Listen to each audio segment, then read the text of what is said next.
মিষ্টি কুমড়া দিয়ে তৈরি একদমই ভিন্ন স্বাদের একটা রেসিপি আজকে আপনাদের সঙ্গে শেয়ার করতে যাচ্ছি। এই রেসিপিটা প্রথম যেদিন বানিয়েছি তারপর থেকে এখন আমি প্রায়ই বানাই। মিষ্টি কুমড়ার একদমই দুর্দান্ত স্বাদের একটা রেসিপি, একদমই ইউনিক বলা যায়। এই রেসিপিটা বাসায় একবার হলেও ট্রাই করতে পারেন। আমার মতো আপনিও এর টেস্ট এবং ফ্লেভারের প্রেমে পড়ে যাবেন নিশ্চিত। প্রথমেই লাগছে আমার একটা মিষ্টি কুমড়া, আর ওজন হিসাবে যদি আমি বলি সেক্ষেত্রে এখানে 500 থেকে 600 গ্রামের মতো আছে। আর এখন যেটা করব, ভিতরের অংশটা আমি ফেলে দিচ্ছি, বিচির যে অংশটা সেটা ফেলে দিতে হবে। তো পারফেক্ট, আমার মিষ্টি কুমড়াটা সুন্দরভাবে ক্লিন হয়ে গেছে। এখন যেটা করব, পরিষ্কার পানিতে আমি মিষ্টি কুমড়াটা খুব সুন্দরভাবে ধুয়ে নিব। এটার কিন্তু খোসা ছাড়িয়ে নিতে হবে না, কিছু না, শুধু পরিষ্কার পানিতে সুন্দরভাবে ধুয়ে নিতে হবে। তারপরে একটা কিচেন টিস্যুর সাহায্যে দেখতে পাচ্ছেন আমি মিষ্টি কুমড়ার গায়ে যে এক্সেস পানিটা রয়ে গেছে সেটা মুছে ফেলছি। মিষ্টি কুমড়ার গায়ে পানি থাকা যাবে না, তা না হলে আবার আটার যেই প্রলেপটা আমরা লাগাবো সেটা কিন্তু লাগতে যাবে না গায়ে।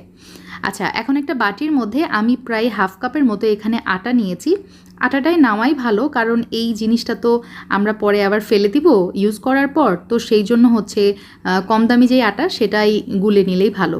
অল্প অল্প করে ট্যাপের পানি দিয়ে আমি এই আটাটা গুলিয়ে নিয়েছি এবং দেখতেই পাচ্ছেন কনসিস্টেন্সিটা কেমন হবে, একটু রানিং কনসিস্টেন্সি থাকবে। এখন যেটা করব, মিষ্টি কুমড়ার ওপরে এই আটার প্রলেপটা আমি খুব ভালোভাবে লাগিয়ে নিচ্ছি। এই পর্যায়ে আমি আমার হাত ব্যবহার করছি এবং হাত দিয়ে লাগালেই বেস্ট, কারণ কোনো অংশেই যেন বাদ না থাকে সেই দিকে খেয়াল রাখবেন। তো এভাবেই আমি চারিপাশে আটার ব্যাটারটা খুব সুন্দরভাবে লাগিয়ে নিয়েছি। আলহামদুলিল্লাহ হয়ে গেছে। এখন চলুন নেক্সট স্টেপে চলে যাই। চুলাটা কিন্তু অন করে দিয়েছি এবং এই পর্যায়ে আমার লাগছে একটা স্টিলের র্যাক, তার উপরে আমার এই যে মিষ্টি কুমড়াটা বসিয়ে দিলাম। এটা আমার ওভেনের র্যাক, তবে আপনারা চাইলে পাতিল রাখার জন্য যেই স্টিলের রাউন্ড স্ট্যান্ডটা আছে সেটাও কিন্তু আপনারা এখানে ব্যবহার করতে পারেন। উল্টিয়ে পাল্টিয়ে আমি মিষ্টি কুমড়াটা চারিদিক থেকে খুব সুন্দরভাবে এটা পুড়িয়ে নিব। দেখতেই পাচ্ছেন আমি কাজটা কিভাবে করছি। চুলার জাল থাকবে লো টু মিডিয়াম হিটে, আর এভাবেই আমি মিষ্টি কুমড়া পুড়িয়ে নিয়েছি প্রায় 20 মিনিট। আর দেখতেই পাচ্ছেন 20 মিনিট পর আমার মিষ্টি কুমড়াটা কতটা সফট হয়ে গেছে। এখন আমি চুলা থেকে নামিয়ে নিচ্ছি একদম ঠান্ডা করে, তারপরে এভাবে হাতের সাহায্যে আমি ওপর থেকে আটার প্রলেপটা উঠিয়ে ফেলছি। আর খেয়াল করেছি নিশ্চয়ই এটা কত সহজে মিষ্টি কুমড়ার উপর থেকে উঠিয়ে ফেলা যাচ্ছে। আর আমার মিষ্টি কুমড়ার এখন কি যে নাইস একটা ফ্লেভার বেরিয়েছে সেটা বলার বাহিরে। তো যাই হোক, আমি মিষ্টি কুমড়ার খোসাটাও ছাড়িয়ে নিলাম, আর দেখতে পাচ্ছেন সলিড পিসটা কিন্তু আমরা পেয়ে গেছি। এখন এই পোড়ানো মিষ্টি কুমড়া রেখে দিচ্ছি একটা সাইডে এবং আমরা আমাদের নেক্সট স্টেপে চলে যাচ্ছি। চুলাতে একটা প্যান বসিয়ে দিয়েছি, তার মধ্যে পেঁয়াজ নিয়েছি হাফ কাপ, রসুন 4 থেকে 5টা কলি, শুকনো লাল মরিচ 4 থেকে 5টা, আর তার সাথে কতগুলো চিংড়ি নিয়েছি। এখানে 5টা চিংড়ি আমি নিয়েছি, আর এই চিংড়িগুলো যেটা করেছি খোসা ছাড়িয়ে পরিষ্কার করে আগে থেকে একটু হলুদ মরিচ আর লবণ দিয়ে মেখে রেখেছিলাম। এখন এই সরিষার তেলের মধ্যে আমি প্রথমে এই মরিচটা ভেজে উঠিয়ে রাখবো। তারপরে পেঁয়াজ, রসুন এবং চিংড়ি মাছ খুব ভালোভাবে আমি কড়াইয়ে ভেজে নিচ্ছি। তো চিংড়ি মাছ হয়ে গেছে, চিংড়ি মাছটা উঠিয়ে রাখছি, আর পেঁয়াজটা কিছু সময় সটে করে এই যে উঠিয়ে নিলাম। এখন একটা ছড়ানো প্লেটে সব ইনগ্রিডিয়েন্টসগুলো আমি কিন্তু আমার মতো করে সাজিয়ে নিয়েছি। প্লেটে কিন্তু ধনিয়া পাতা কুচি আর লেবুর 2 স্লাইসও আছে।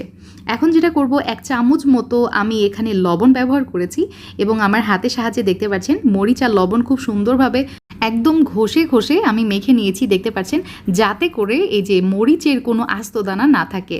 আর এখন আমি পেঁয়াজ এবং রসুনও খুব ভালোভাবে মরিচের সাথে মেখে নিব। তারপরে চলে আসছি চিংড়ি মাছের দিকে। চিংড়ি মাছগুলো যেটা করেছি আমি কিন্তু একদম ভর্তা করব না, আমার হাতের সাহায্যে একটু দানাদার রেখে রেখে এটা ভেঙে নিচ্ছি। আর একটু দানাদার থাকলে এই রেসিপিতে খেতে মজা লাগে। তো সব কিছু এখন আবারও মেখে নিব, সাথে এখন নিয়ে নিচ্ছি এই যে আমার আগে থেকেই পুড়িয়ে রাখা মিষ্টি কুমড়া। অ্যান্ড ট্রাস্ট মি, এটার যে ফ্লেভার এতটা মারাত্মক হয়, একবার বাসায় ট্রাই না করলে বুঝতেই পারবেন না। মিষ্টি কুমড়ার তো অনেকভাবেই ভর্তা খেয়েছেন, বাট এই রেসিপিটা একবার ট্রাই করে দেখতে পারেন। মিষ্টি কুমড়া অন্যভাবে না খেয়ে শুধু এইভাবেই খেতে ইচ্ছা করবে। আমি প্রথমবার বাসায় বানিয়ে নিয়েছিলাম শুধু মিষ্টি কুমড়া দিয়ে ভর্তা, আর এইবার যেটা করেছি চিংড়ি মাছটাও অ্যাড করেছি, এটা খেতেও হয়েছিল দুর্দান্ত।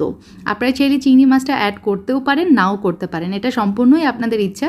এটাই কিন্তু এমনিতেও অনেক মজা হয়। আর আমি লেবু দিয়ে খুব সুন্দরভাবে মেখে নিয়েছি, দেখতে পাচ্ছেন, ধনিয়া পাতা দিয়েও মেখে নিলাম। আর সার্ভ করার আগে আমি যেটা করেছি, ওপর দিয়ে কাঁচা সরিষার তেল দিয়ে দিলাম। অনেকেই পর্যায়ে চিন্তা করছেন মিষ্টি কুমড়া সিদ্ধ কিংবা ভেজে নিলেই হতো, এত ভেজাল করার কি আছে। আসলে আপনাদেরকে বলবো, বেগুনের পোড়া ভর্তাও খেয়েছেন, এমনি বেগুন ভর্তাও খেয়েছেন, কোনটা বেস্ট আপনারা নিজেরাই জানেন। সো ইনাফ ফর টুডে, ইনশাল্লাহ আবার দেখা হবে। সেই পর্যন্ত আল্লাহ হাফিজ, আসসালামু আলাইকুম।